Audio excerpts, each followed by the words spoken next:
এটার একটা প্রতিকার করতে হবে। আমরা এনটিভি টিভিতে যে অভিযোগ টিভিতে প্রচার করার পরে আপনারা তার কিন্তু প্রতিবাদ পেয়েছেন, প্রতিরোধ করতে পেরেছেন। প্রিয় ভাইরা, তাই তার নাম না বললেই নয়। আজকে আপনাদের গ্রামের সন্তান বারবার নির্যাতিত কয়েকদিন আগেও আর একটি প্রার্থী হঠাৎ করে আগমন, যেটাকে তার কোনো এমন কোন ইচ্ছা ছিল না বেজ্জতি করবে, কিন্তু তাকে অনেক আঘাত পেয়েছে। আপনারা তার জন্য দোয়া করবেন, উনি যেন সবসময় সুস্থ থেকে ভালো থাকে।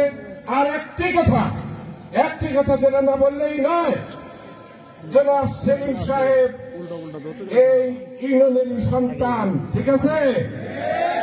আপনারা যদি তাকে পছন্দ করেন, আমরা আরো 12টি ইউনিয়ন, আরো 11টি ইউনিয়ন এবং পৌরসভা সহ 13টি ইউনিয়নের মানুষ পছন্দ করব এবং তার সাথে সাথে সিরাজগঞ্জের আংশিক আরো 5টি ইউনিয়নের সাথে সম্পৃক্ত হয়েছে, তারাও খবর নিবে।